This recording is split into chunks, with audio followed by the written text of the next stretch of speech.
Hello and welcome to this month's episode of Photo Recap, November 2024 edition. If this is your first time here, this is just basically where I talk about the photos that I took this month and pick out my 5 favorites. So without further ado, let's get right to it. But first, we got to take a look over at the kitty corner and see what's going on over there.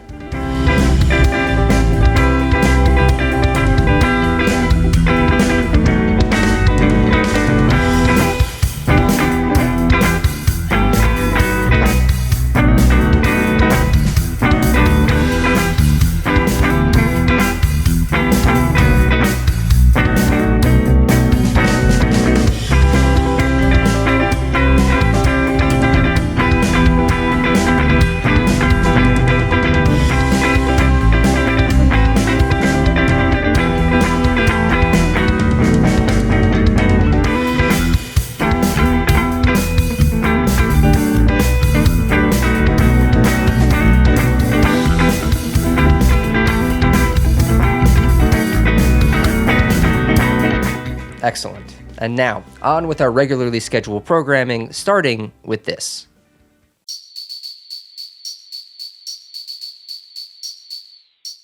This photo was taken on XR-100 in the Bronica SQAI. Okay, so this first photo is one that I took at the Met Cloisters, which is, I guess, a branch of the Metropolitan Museum of Art that is in northern Manhattan. It was a bit of a drive to get there from where we live in Brooklyn, but I gotta say it was well worth it. And part of the reason it was worth it was for this photo here. I was wandering around the museum, just finishing off a couple rolls. I think I was shooting a Fuji expired roll as well as a Harman Phoenix 200 roll in 120 format. And when I was finished shooting both of those, I loaded up my camera with some Ektar. Now, Ektar 100 is a 100 speed film, so walking around in a museum, there wasn't a ton of light. So I kind of had to find these little pockets of light here and there. And the other thing to talk about with this photo is taking photos of people in particular. It's something that I don't tend to do very often, and there's a few reasons for that. One of which is just anxiety and not wanting people to ask questions or come up to me and demand that I delete the photo or rip the film out of my camera, just general street photography anxiety stuff. So my workaround for that was that I took off the prism viewfinder off the Bronica, and I did the old trick where you look like you're just fumbling with your camera, you're adjusting settings, looking down at it, when in reality, you're actually looking at the waist level viewfinder and sneakily taking a photo. I saw this guy sitting in this patch of light with his family right between these pillars.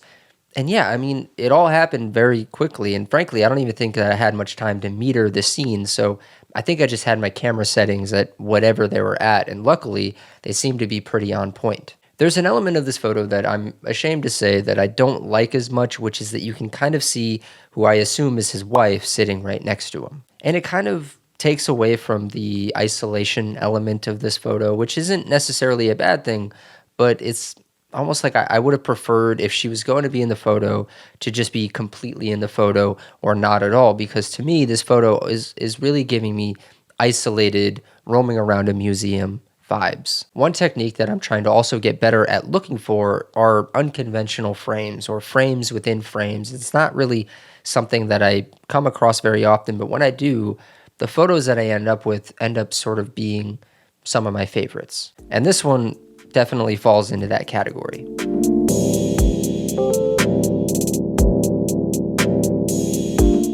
This photo was taken on Expired Portra 160 NC in the Pentax K1000. Alright, so this is an interesting photo to me. I just recently put out a video about the work of Elliott Erwitt, and one of the central themes of that video and of Elliott Erwitt's career was his humor, and the way that his humor came through in his photography. And I wouldn't necessarily consider myself a very humorous photographer. I like to go around thinking that I'm funny in my day-to-day life when I'm not on camera. My girlfriend would beg to differ, but that's neither here nor there. But I wouldn't say that I often find myself in very humorous scenarios or with humorous things to photograph. And I'm sitting here talking about things being humorous when the real joke of this photo is the word farted, and I understand that could be pretty juvenile, and you probably don't find a whole lot of humor in this photo. But then again, I also kind of see these two pieces of dialogue that are in conversation with one another. One saying post no bills, which you see everywhere around the city, and to be honest, I don't really know what it means. Hold on, let me just look it up real quick. So post no bills is an idiom that refers to a notice that prohibits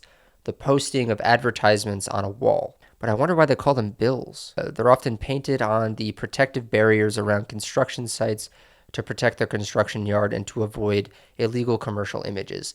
It is illegal to place or allow unsolicited advertisements on private property where a post no bill sign is posted. Okay, so I guess if I had to come up with some sort of commentary on this photo, I would say that one half of this image is telling you authoritatively, post no bills.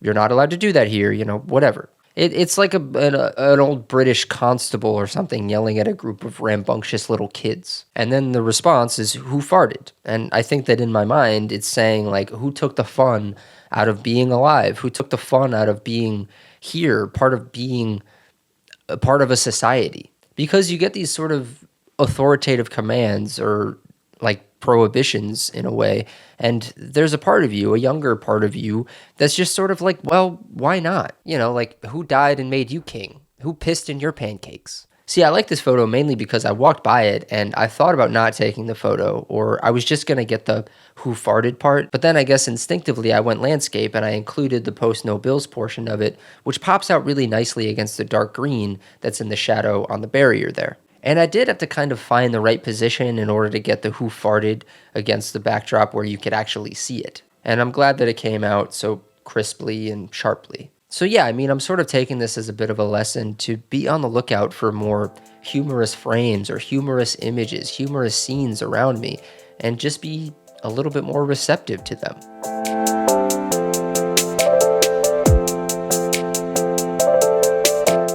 This photo was taken on Ilford HP5 in the Ricoh XR-2.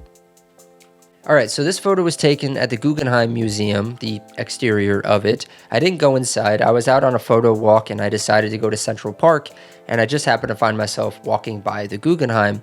And I went around there and I was shooting some HP5 in the Ricoh XR-2, and I realized not that long ago that I haven't been doing a whole lot of black and white photography. I've been shooting a lot of color, and I think I was at a store and I just kind of on a whim decided to pick up some HP5, which is something that I haven't shot in a while. And so I put it in my camera, went on a walk, took some photos, and this is an example, I think, of a photo that wouldn't work as well if it was in color. I actually prefer it in black and white. And it's much different than the rest of the photos in this video because it's a little bit more abstract. It's a little bit more of a study of form and lines and contrast and light and shadow, which I think is what black and white lends itself to the most or to best because, I love black and white in general. Obviously, I like portraits that are in black and white.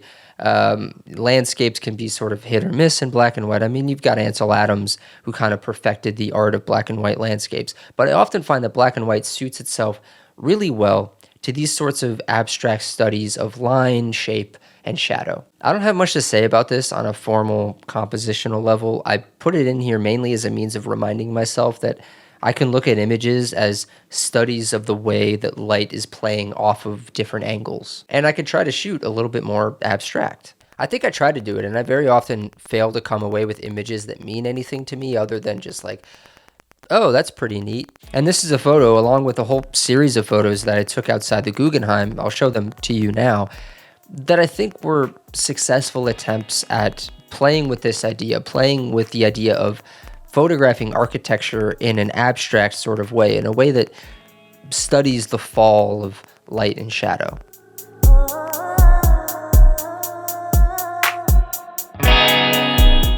This photo was taken on Expired Portra 160 NC in the Pentax K1000. So this is a photo that I took in a place called Fergus Falls, Minnesota. I found myself in Fergus Falls, Minnesota for a job a few weeks ago.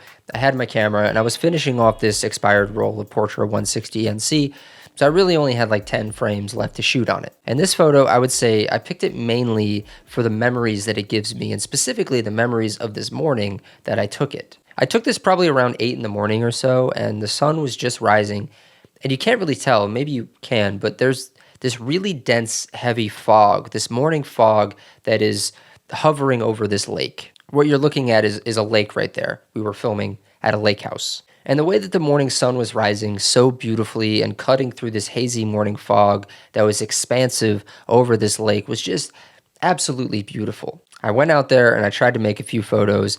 None of them ended up really being that successful, and this one I would say is mildly successful at sort of capturing some sort of mood. But I guess sort of structurally and compositionally, it's nothing to write home about. And I gotta say, I'm kind of bummed out that I got this lens flare over on this tree right here, but it's not the end of the world. And I picked this to be in my top 5 of the month, mainly because of something that I've mentioned many, many times in other videos, which is just that it's good to remind myself how the work that I do and the job that I have allows me to see parts of the country that I wouldn't otherwise normally get to see. And I should take time to celebrate and memorialize these moments and memories.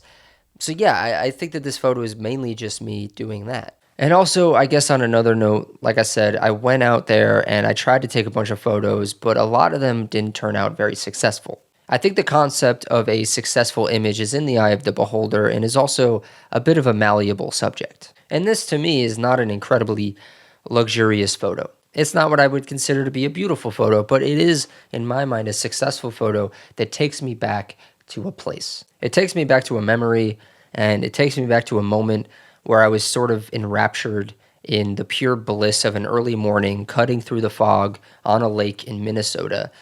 And that, to me, is just a marvelous thing. So yeah, this photo is going right in my top 5 of the month.